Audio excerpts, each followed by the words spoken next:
Everyone, welcome to Magnet Brains. मैं रिया चौहान, आपकी दोस्त और होस्ट फॉर सोशल साइंस। आज आपके लिए लेकर आई हूँ क्लास 6 का हमारा जो चैप्टर नंबर 2 है, from hunting gathering to growing food के मोस्ट इंपॉर्टेंट क्वेश्चन। इस चैप्टर का हम वन शॉट रिविजन कंप्लीट कर चुके हैं।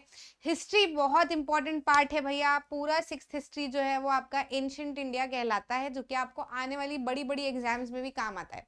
इन सारे जब हिस्ट्री के सारे चैप्टर्स को मिलाओगे ना इकट्ठा, तो पूरी एक कहानी लगेगी जो कि एक के बाद एक सीरीज में सुनाई गई है। तो सबको लाइन वाइज पढ़ना, आगे पीछे करके मत पढ़ना, मजा नहीं आएगा। लिंक बना के करना, मतलब ये इंग्लिश के चैप्टर नहीं है आपके कि कभी भी कोई सा भी उठा लिया और पढ़ लिया। नो, यहाँ पे आपको क्या करना है, एक एक को उठाना है, इधर से इधर से इधर से इधर से लाइन वाइज चलना है, क्योंकि सारे चैप्टर एक दूसरे से जुड़े हुए हैं। पहला चैप्टर शुरुआत की कहानी, दूसरा अगली कहानी, तीसरा अगली कहानी, ऐसे करके तो मजा आएगा और बहुत अच्छा लगेगा। चलो ज्यादा समय वेस्ट नहीं करते हैं, मोस्ट इंपॉर्टेंट क्वेश्चन इसके कर लेते हैं। ये कुछ ऐसे क्वेश्चंस हैं जिससे आपके डाउट्स भी क्लियर हो जाएंगे, साथ ही साथ में कहीं ना कहीं एग्जाम्स में आए हुए हैं।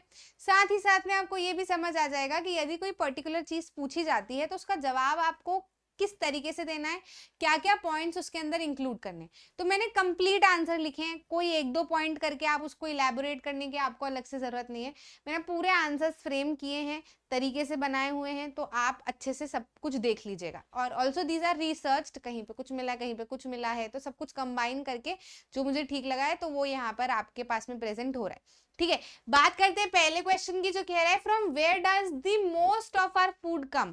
हमारा जो अधिकतर खाना जो आज हम खाते हैं, ये आया कहाँ से या फिर ये आता कहाँ से है ना। तो ये क्या है, हमने जब चैप्टर की बात की थी तो मैंने आपको बोला था, डोमेस्टिकेशन की जब हमने बात की थी, कि हमने करीब 12,000 साल के आसपास डोमेस्टिकेशन करना शुरू कर दिया था, यानी कि प्लांट्स को ग्रो करना शुरू कर दिया था, एनिमल्स को पालना शुरू कर दिया था। उसके पहले हम प्लांट्स को सिर्फ तोड़ तोड़ के खाते थे, हम ग्रो नहीं करते थे और एनिमल्स के पीछे भागते थे, उनको मारते थे और खाते थे, उनको कभी प्यार से सहला के नहीं रखते थे। ठीक है, डोमेस्टिकेशन के बाद हमने क्या किया, प्लांट्स को उगाना शुरू किया, उनकी केयर करना शुरू की, साथ ही साथ में एनिमल्स को रियर करना, हर्डिंग करना, उनको खिलाना पिलाना, उनका ध्यान रखना, ये शुरू किया। अब जब हमने प्लांट्स को ग्रो करना शुरू किया तो हमको उससे कुछ चीजें मिली, जैसे कि wheat, barley, rice, variety of grain, serial, सब कुछ, ऑयल वगैरह सब धीरे धीरे आया। शुरुआत में वीट बार्ले हमको मिला था। एनिमल्स को हमने रियर करना शुरू किया, पालना शुरू किया, तो उनसे हमको दूध मिला, है ना, बहुत सारी चीजें, डेयरी प्रोडक्ट्स की चीजें हमको मिली जो हमको बहुत ज्यादा फायदा करती हैं। ठीक है, तो इस तरीके से क्या हुआ, हम आज जो हमारा मोस्ट ऑफ द खाना खाते हैं ये इनके थ्रू आया हुआ है। कहाँ से आया हुआ है, प्लांट्स जिनको हमने उगाया था और एनिमल्स जिनकी हमने रियरिंग करना शुरू की थी। ठीक है, मतलब पालना पोसना जिनको शुरू किया था। तो ये आप लिख सकते हो। ठीक, अगले क्वेश्चन की बात करते हैं। Write important historical events against the following dates. ये जो दो डेट्स दी हुई हैं, इनके सामने आपको जो भी इवेंट्स इस समय के अराउंड हुए थे जो आपको याद है वो आपको लिखने हैं। तो करीब 8,000 साल पहले की यदि हम बात करें तो इसके अराउंड जो है वो हमारा सेटलमेंट हो चुका था मेहरगढ़ के आसपास।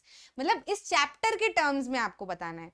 ऐसे तो 8,000 साल पहले के अराउंड अगर हम बात करें तो हमने पुराना जो पिछला वाला चैप्टर था, दैट इज सबसे पहला वाला चैप्टर जो था, उसमें हमने 8,000 साल पहले के अराउंड फार्मिंग देखी थी। ठीक है, किधर, अपना किरथर हिल्स और इसके आसपास, किरथर हिल्स, सुलेमान हिल्स के आसपास। ठीक है, लेकिन अभी आपको इस चैप्टर से पूछा जा रहा है तो आप उस हिसाब से लिख दो।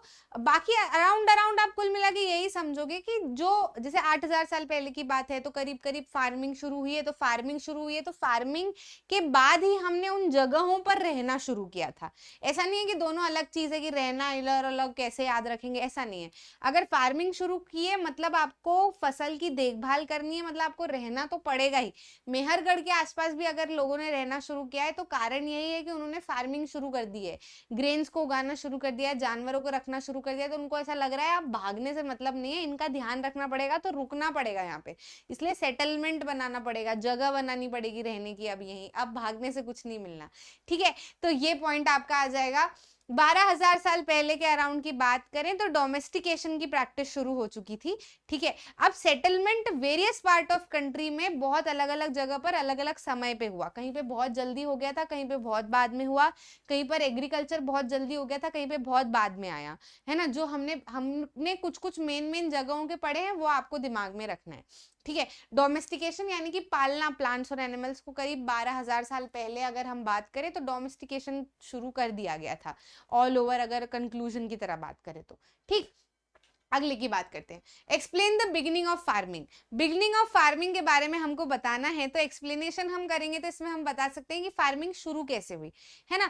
तो मैंने अभी आपको पूरी कहानी सुनाई ना, कि हम क्या करते थे, हम तो भागते दौड़ते थे जानवर के पीछे, ठीक है। पानी जहाँ नदी का पानी मिलता था वहां रहते थे, नदी सूख जाती थी तो दूसरी नदी के पास चले जाते थे, जानवरों के पीछे भागते थे, जानवर पेड़ पौधे यहाँ खत्म हो जाते थे तो फिर दूसरी जगह चले जाते थे। हम कुछ उगा नहीं रहे थे, किसी को पाल नहीं रहे थे।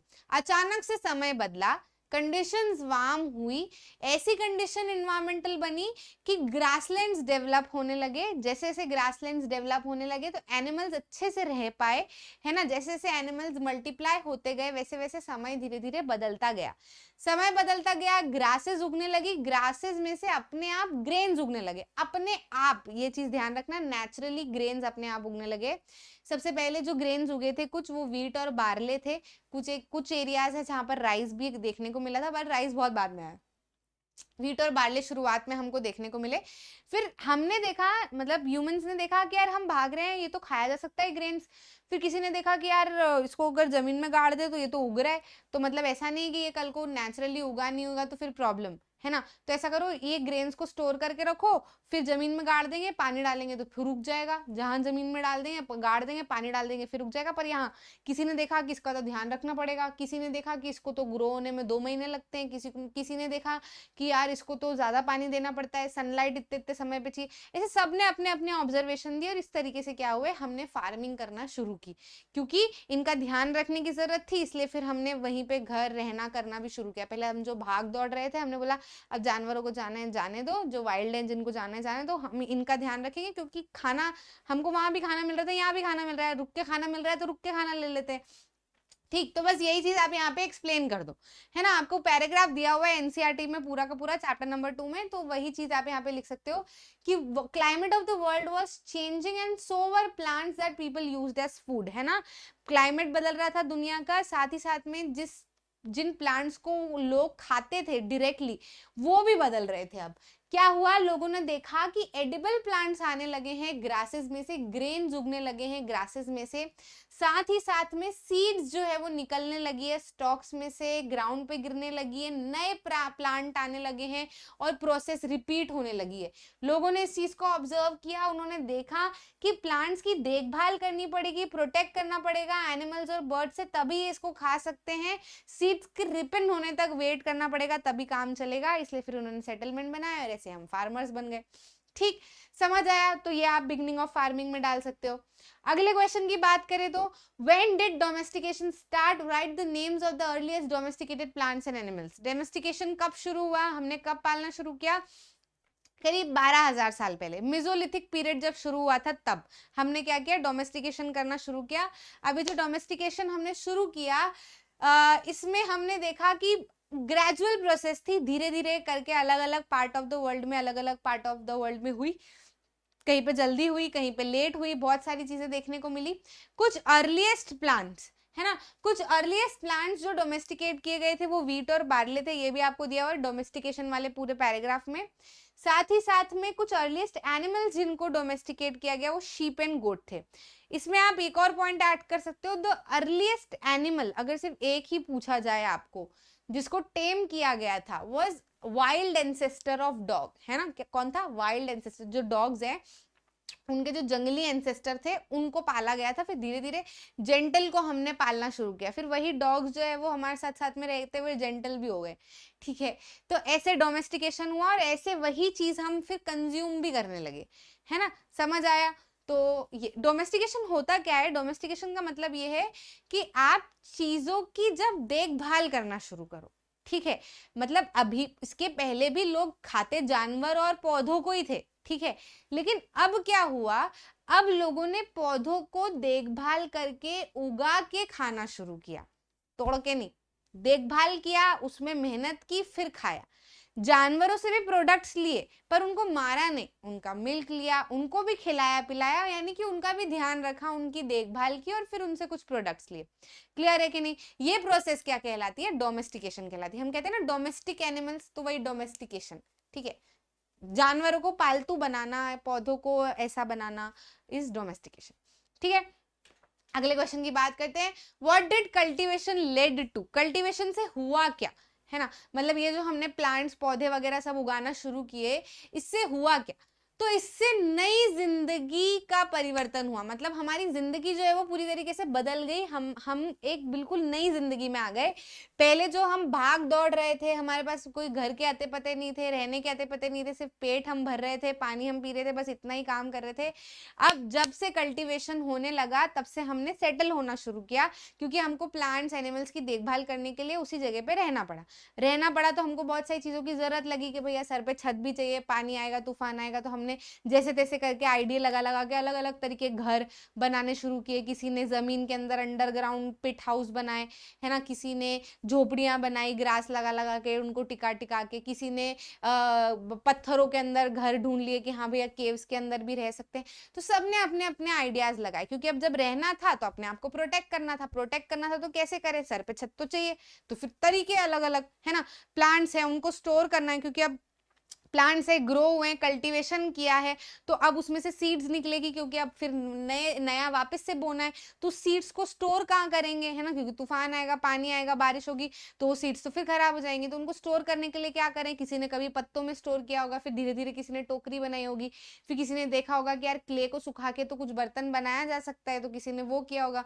फिर किसी ने सोचा कि क्ले को सुखा के बर्तन बना दिया है, तो इसके ऊपर ढकने का भी तो बना सकते हैं क्ले को ही सुखा के, तो वो बनाया होगा। तो ऐसे मटके बनाने लगे होंगे, किसी ने सोचा ऐसी नहीं ऐसी डिजाइन दे दो, तो ऐसे करके जो है वो धीरे धीरे करके इवोल्यूशन होता गया, है ना। मतलब कुल मिला के हमारी वक्त बदल गया, जज्बात बदल गए, जिंदगी बदल गई, भाई वाह वाह वाला काम यहाँ पे हो गया। ठीक है, तो cultivation led to new way of life. When people began growing plants it meant that they have to stay in same place. अरे वो एक जगह पे नहीं रहते थे, अब ऐसा था कि अब उनको एक जगह पे रहना है for long time, looking after plants, watering, weeding, driving away animals, plants till the grains ripen. यहाँ पे जो driving away animals and birds है कि जानवरों को भगाना वगैरह भी इनको पड़ता था। तो आप बोलोगे मैडम अभी तो आप कह रहे हो कि जानवरों को पालते थे, अभी कह रहे हो कि भगाते थे, करते क्या थे एक्चुअल में? देखो, कुछ जानवरों को पाला जाता था, जैसे डॉग्स हो गए, कैट्स हो गए, जो जेंटल थे उनको। लेकिन ऐसे जानवर जो कि ये ग्रेन्स को खा जाए या इन ग्रेन्स को बर्बाद कर दे, ये घास उखाड़ जाए, ऐसे जानवरों को तो दूर भी करना पड़ता ना। अब डॉग्स को भले आप पाल रहे हो, काऊ को भले आप पाल रहे हो, गोट को भले आप पाल रहे हो, लेकिन जो आपका खाना है उसको थोड़ी खाने दोगे। उसी गोट को आप बोलोगे ना कि छुट छुट छुट, ये मत खा, ऐसा, ये वाली बात कही जा रही है। ठीक है, उसके बाद में ग्रेन्स जो है वो उसको भी केयरफुली यूज करना पड़ता था। ग्रेन्स को स्टोर करने के लिए, फूड को स्टोर करने के लिए लोगों को स्टोरिंग के तरीके ढूंढने पड़े। बहुत सारे साल बाद जो है वो लोगों ने बड़े बड़े लार्ज क्ले पॉट्स बनाना शुरू किए, बास्केट्स बनाना शुरू की, अंडरग्राउंड में पिट्स डग करना शुरू किया। तो सबने अपने अपने आइडिया के हिसाब से अपना अपना काम जो है वो तरीका निकाला, जुगाड़ फंसाए और काम जो है वो शुरू हो गया। ठीक, right a short note on towards a settled life in बुर्जा होम। तो हमको बुर्जा होम के बारे में बताना है कि बुर्जा होम में हमको कैसी सेटल्ड लाइफ दिखी। तो बुर्जा होम का पूरा आर्टिकल आप लिख दो। आर्कियोलॉजिस्ट ने देखा कि हट्स और हाउसेस मिले कुछ सिटीज में, जैसे कि बुर्जा होम में, वहां पे हमने पिट हाउसेस देखे। पिट हाउसेस मतलब देखो, तब लोगों ने सोचा होगा कि यार सर पे छत तो चाहिए, आप छत बनाएं कैसे? अब आजकल तो हमेशा तो पिल्लर होते हैं, फिर छत बनाते हैं, फिर बहुत बाद में लोगों ने झोपड़ियां बनाना शुरू करी होगी। लेकिन उधर वाले लोगों को ऐसा आइडिया है कि देखो जमीन तो है ना, तो अब ये जमीन के अंदर अगर हम गड्ढा खोदते हैं और फिर गड्ढे के अंदर हम कमरे बनाते हैं, तो जो जमीन है वो गड्ढे के अंदर जब हम रहेंगे तो जमीन छत बन जाएगी, है ना आइडिया। तो उसके अंदर हम रह लेंगे। तो ऐसे उन्होंने जमीन के अंदर घर बनाए, दे डग पिट हाउसेस। ठीक है। तो उन्होंने देखा कि ग्राउंड में उन्होंने घर बनाए, पिट हाउसेस बनाए, फिर उसके नीचे जैसे नीचे जाना हो तो कैसे उतरे, पहली बार में जंप किया होगा खोद खोद के, फिर लगा होगा कि अब चढ़े कैसे, बार बार जंप कैसे करेंगे। किसी ने आइडिया लगाया होगा कि छोटे छोटे छोटे छोटे ऐसे स्टेप्स बना देते हैं तो उतर जाएंगे ऐसे ऐसे करके, तो ऐसे सीढ़ियां बनाई होगी किसी ने दिमाग लगा के, है ना। ऐसे में उनको शेल्टर भी मिला ठंडे वेदर में। आर्कियोलॉजिस्ट ने वहां पे फायर प्लेसेस भी देखी, कुछ घरों के अंदर देखी, कुछ घरों के बाहर देखी। इसका मतलब ये हो सकता है कि भैया जब वेदर अच्छा हो तो घर के बाहर खाना बना लो, जब वेदर अच्छा नहीं हो तो घर के अंदर खाना बना लो। तो जो सिगड़ियां बनाते हैं, हम इसको क्या कहते हैं बराबर, मेरे को नाम याद नहीं आ रहा, सिगड़ी बोलते वैसे तो शायद, है ना, वो जो मिट्टी की बनाते हैं। तो किसी ने बाहर बना रखी थी, किसी के घर के अंदर भी मिली, तो डिपेंड करता होगा, बना लेते होंगे। तो ये बुरजा होम की कहानी, ठीक है। अगली बात करें बिगनिंग ऑफ हर्डिंग। हर्डिंग कैसे हुई भैया, कि हम तो अभी जानवरों के पीछे जा जाके उनको मार रहे थे, है ना। फार्मिंग की बात हो गई, अभी मैंने फार्मिंग बताया कि पहले पत्ते तोड़ते थे, अब पत्ते हम ग्रो करने लगे, प्लांट्स ग्रो करने लगे, ग्रेन्स ग्रो करने लगे। अब जानवर को हम पालने कैसे लगे, ये अगर हमको इसमें बताना है तो हम इसमें बता सकते हैं कि जैसे जैसे क्लाइमेट बदला, ग्रासलैंड्स बनने लगे, है ना, तो लोगों ने एनिमल्स को and so were animals that were used as food. तो जो जानवर थे, जैसे जैसे एनवायरमेंट बदला वैसे वैसे वो जानवर भी बदले, जिनको पहले खाने की तरह यूज किया जाता था, वो उन जानवरों के अंदर भी परिवर्तन देखने को मिला। लोगों ने इन जानवरों को अट्रैक्ट करना शुरू किया, इनके शेल्टर्स के बाहर थोड़ा थोड़ा खाना रखना शुरू किया। पहले जो कुछ एनिमल्स टेम किए गए वो वाइल्ड एंसेस्टर ऑफ डॉग्स थे। बाद में लोगों ने ऐसे एनिमल्स को टेम करना शुरू किया जो कि जेंटल थे, प्यारे थे, जो मारेंगे नहीं, अपने को नहीं मारेंगे, है ना, जो झुंड में रहते हो, घास खाते हो, जैसे शीप, गोट है, कैटल है, पिग है, जिनके पास में आया जा सकता है ना, जो आते थे, जहाँ पे ये लोग रहते थे वहां पे आते थे। साथ ही साथ में फिर लोगों ने इनको भी प्रोटेक्ट करना शुरू किया, ये बेचारे जेंटल एनिमल्स थे ना, तो इनको बड़े जानवर खा जाते थे, तो इनको लोगों ने फिर प्रोटेक्ट करना शुरू किया कि बड़े जानवर इनको ना खाए, है ना। तो इनके साथ में प्यार, ह्यूमंस थे ना कुल मिला के, हम तो इंसान ही थे, बस हमको थोड़ा सा समझने में समय लगा ठीक है। Discuss in brief stone tools used by the people in Neolithic. Neolithic age में लोगों ने किस तरीके के पत्थर हमको मिले, फाइंडिंग्स मिली, इसके बारे में हमको बताना है। तो मैंने आपको बताया था चैप्टर में कि 2 मिलियन साल के अराउंड के बाद की हिस्ट्री हमको पता है। 2 मिलियन से करीब 12,000 के बीच की आप रेंज देखोगे तो पैलियोलिथिक एज हम उसका नाम देते हैं, क्योंकि उस समय की जो फाइंडिंग्स है उसमें हमको पत्थर के सामान मिले हैं। उसके बाद में अगर हम देखें तो हम उसके 12,000 से 10,000 के बीच का समय जो है उसको हम मिजोलिथिक नाम देते हैं। उसमें भी हमको पत्थर के सामान मिले, उस जमाने के भी पत्थर के सामान मिले, लेकिन वो पत्थर पैलियोलिथिक से थोड़े से छोटे थे, ठीक है। फिर मेसोलिथिक के बाद का जो पीरियड था, यानी कि 10,000 से बाद का जो पीरियड था, उसमें हमको देखने को मिला कि पत्थर थे, लेकिन वो मेगालिथ्स थे, ऐसे बड़े बड़े पत्थर थे, मेगालिथ्स थे, काफी बड़े बड़े पत्थर। और ये पत्थर जो थे वो काफी अलग थे, मतलब पैलियोलिथिक वाले भी यूज किए जा रहे थे इस समय पे भी, पर ये कुछ नई चीजें हमको यहाँ पे न्यूलिथिक में देखने को मिली, है ना। बहुत सारी जगह से न्यू स्टोन एज भी इसको कहा जाता है, बहुत सारी जगह पे ऐसे ऐसे पत्थर मिले, बहुत जो है वो पैलियोलिथिक से अलग थे, इसलिए उनको नया नाम दिया कि नियो, नए, पैलियो मतलब पुराना, न्यू मतलब नया, तो अभी नए पत्थर वाली एज हमको देखने को मिली। स्टोन टूल्स इस समय के जो थे वो पॉलिश्ड थे, है ना, मतलब मेगालिथ्स जो है वो हमको खुले एरिया में मिले, बाकी जो घरों में मिले वो बड़े बड़े पत्थर नहीं थे, जो घरों में मिले वो कुछ पॉलिश्ड पत्थर थे, तिकोने पत्थर थे जिनके अंदर एजेस उनकी कटी हुई हो, है ना। मोर्टार्स और पेस्टल्स मिले, यानी कि वो जो अपनी खाड़ने की होती है ना, सिलबत्ता भी कोई कोई बोलता है उसको, ठीक है, जो नीचे ऐसा खाड़ने का रहता है, उसमें मिर्ची उर्ची, फिर वो एक पकड़ने का रहता है, जैसे जिसे कूटते हैं हम मसाले वगैरह को, तो वो उस समय पे हमको, उस समय की उम्र का वो हमको मिला, है ना, जो कि आज भी यूज किया जाता है। तो कुछ ऐसी चीजें हमको यहाँ पे मिली जो पैलियोलिथिक एज में नहीं मिली थी, तो ये कुछ अलग थी, इसलिए हमने पैलियोलिथिक का मतलब क्या था, पैलियो मतलब ओल्ड, लिथिक मतलब स्टोन, तो ओल्ड स्टोन एज वो थी। अब जब ये नए पत्थर हमको मिले, नए तरीके के मिले, तो हमने इनको नाम दिया नियोलिथिक, नए नए पत्थर वाला एज, ठीक है। अगली बात करते हैं, what is a burial. Burial क्या होता है, तो बरियल हमने यूजुअली मेहरगढ़ वगैरह में देखे, जहां पर लोगों को, मतलब जो मृत लोग थे उनको गाड़ा गया था, प्रॉपर उनकी जगह बनाई गई थी उनको गाड़ने के लिए। साथ ही साथ में उनके साथ में बर्तन भी रखे हुए थे, कुछ बरियल्स के साथ में, कुछ के साथ में गोट्स के भी जो है वो बरीज मिले हैं, बोन्स वगैरह मिले, तो हो सकता है लोग ऐसा सोचते हो कि आगे भी कोई जिंदगी होगी जिसमें ये खाएंगे भूखे ना रहे, ऐसा करके कुछ उनकी थिंकिंग होगी उस समय की। अभी बरियल्स कैसे मिले, तो भैया जैसे जैसे खुदाई होती गई, चीजें बनाने लगे लोग, खोदा तो देखा कि अरे यहाँ तो बरियल है ना, इसके अंदर तो एक ह्यूमन है ना, पॉट है ना, कुछ जानवर की भी हड्डियां हैं, उसकी स्टडी की गई, उम्र निकाली गई कि कितनी पुरानी है, तो पता चला रहे तो उस जमाने के हैं। तो फिर ऐसे ऐसे करके चीजें जो है वो पता चली। तो बरेल एक अरेंजमेंट है जो कि लोगों के द्वारा बनाया जाता है, जो कि फ्रेंड्स है, रिलेटिव्स है, उनके द्वारा बनाया जाता है, या अपने फ्रेंड्स रिलेटिव्स के लिए भी बनाते हैं। जब लोग डाई करते हैं, जब लोग मर जाते हैं, तो उनको रिस्पेक्ट देने के लिए बरियल किया जाता है। डेड पीपल का ध्यान भी रखा जाता है इन बिलीफ की कुछ फॉर्म ऑफ लाइफ होगी आफ्टर डेथ, है ना, मतलब ये मरने के बाद में भी कुछ खत्म नहीं होगा, आगे भी जिंदगी होगी, इसके बाद में हो सकता है नया जन्म लेके आया, कुछ कुछ कुछ कुछ सोचते होंगे।